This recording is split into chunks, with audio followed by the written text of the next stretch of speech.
ప్రముఖ కవి రచయిత అందశ్రీ కన్నుమూశారు. ఇంట్లో ఒక్కసారిగా కుప్పకూలి పడిపోయిన ఆయనను కుమారులు వెంటనే గాంధీ హాస్పిటల్కి తరలించారు.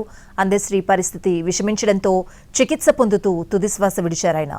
ఆయన అసలు పేరు అందే ఎల్లయ్య. తెలంగాణ రాష్ట్ర అధికారిక గీతమైన జయ జయ హే తెలంగాణ జనని జయకేతనం పాటను రచించి ఎంతో ప్రసిద్ధి చెందారు.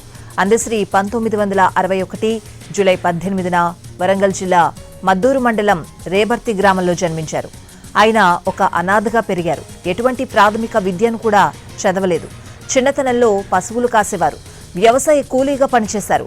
చదువుకోనప్పటికీ తన అపారమైన ప్రతిభతో కాకతీయ విశ్వవిద్యాలయం నుండి గౌరవ డాక్టరేట్ పట్టా పొందారు. ఆయనను ప్రజాకవి, ప్రకృతి కవి అని కూడా పిలుస్తారు.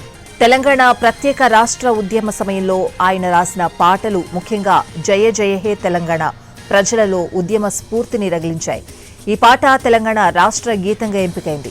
సినీ గేయ రచయితగా తెలుగు చలనచిత్ర పరిశ్రమలో గుర్తింపు తెచ్చుకున్నారు. 2006లో గంగా చిత్రానికి ఉత్తమ గీత రచయితగా నంది అవార్డును గెలుచుకున్నారు. నదులంటే ఆయనకు ప్రత్యేకమైన అభిమానం. ప్రపంచంలోని నదులన్నింటినీ సందర్శించి వాటిపై తన భావాలను పంచుకున్నారు అందశ్రీ. అందశ్రీకి సామాజిక స్ఫూర్తితో కూడిన రచనలు చేసిన కవిగా పేరుంది. ఆయన పాటలు, కవితలు ప్రజల భావాలను ప్రతిబింబిస్తాయి. ఆయన రచనలు సాధారణ ప్రజల హృదయాలను తాకేలా ఉంటాయి. సామాన్య మానవుడి బాధ, దారిద్ర్యం, పోరాటం, ఆశలు, ఆశయాలను ప్రతిబింబించే పదాలతో అందశ్రీ కవిత్వం నిండి ఉంటుంది. తెలంగాణ రాష్ట్ర గీతంతో పాటు ఎన్నో ఉద్యమ పాటలు రాశారు అందశ్రీ. ఉద్యమ పాటలతో తెలంగాణ సమాజాన్ని తట్టిలేపారు. ఇటీవల అందశ్రీకి కోటి పురస్కారం అందించింది ప్రభుత్వం. అసువుగా కవిత్వం చెప్పడంలో అందశ్రీ దిట్ట. 2014లో అత్యున్నత పురస్కారం పద్మశ్రీ అందుకున్నారు. 2024లో దాశరథి కృష్ణమాచార్య సాహితీ పురస్కారం, లోక్నాయక్ పురస్కారం లభించింది ఆయనకి.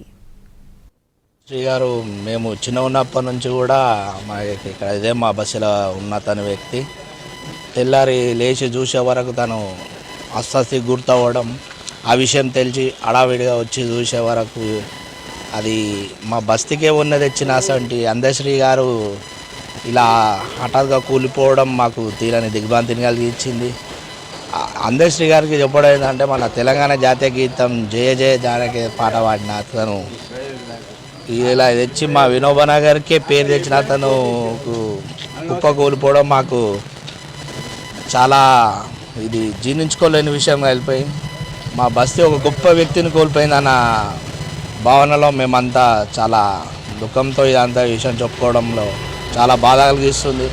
అతను ఎంత పెద్ద పేరు తెచ్చుకున్నా కానీ కూడా ఆయన సింప్లిసిటీకి పెట్టింది పేరుగా ఉన్నది. చూశారు మీరు, బహుశా ఇల్లు ఎలా ఉందో అదే ఇంట్లో ఉంటాడు. ఇప్పటికీ స్టిల్ అదే ఉండడు. అదే సేమ్ ఒక స్కార్ఫ్ వేస్తాడు, సేమ్ అదేంది మన బస్సులో వెళ్తాడు.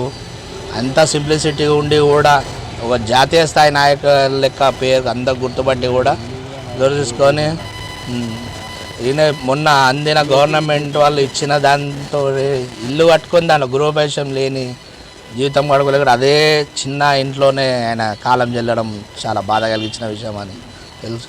ఈ విషయంలో మా బస్తీ వాళ్ళు ఒక మంచి వ్యక్తిని, ప్లస్ మా సలహాలు, మా భక్తికి, మా బస్తీకి సలహాలు ఇచ్చే వ్యక్తిని కోల్పోయి చాలా బాధలో ఉన్నామని చెప్పి. ఈ అందశ్రీ గారు మేము చిన్న ఉన్నప్పటి నుంచి కూడా ఇక్కడ ఇదే మా బస్సులో ఉన్న తన వ్యక్తి. తెల్లారి లేచి చూసే వరకు తను అస్ససి గుర్తవ్వడం. ప్రజా ప్రభుత్వం అధికారంలోకి వచ్చిన తర్వాత రాష్ట్ర గీతాన్ని కొత్త స్వరాలతో రూపకల్పన చేసుకున్నామన్నారు. ఈ సందర్భంగా అందశ్రీతో కలిసి పంచుకున్న ఆలోచనలు, ఆయనతో తనకున్న అనుబంధాన్ని గుర్తు చేసుకున్నారు రేవంత్ రెడ్డి. తెలంగాణ సాహితీ శిఖరం నేలకూరిందని అన్నారు ముఖ్యమంత్రి.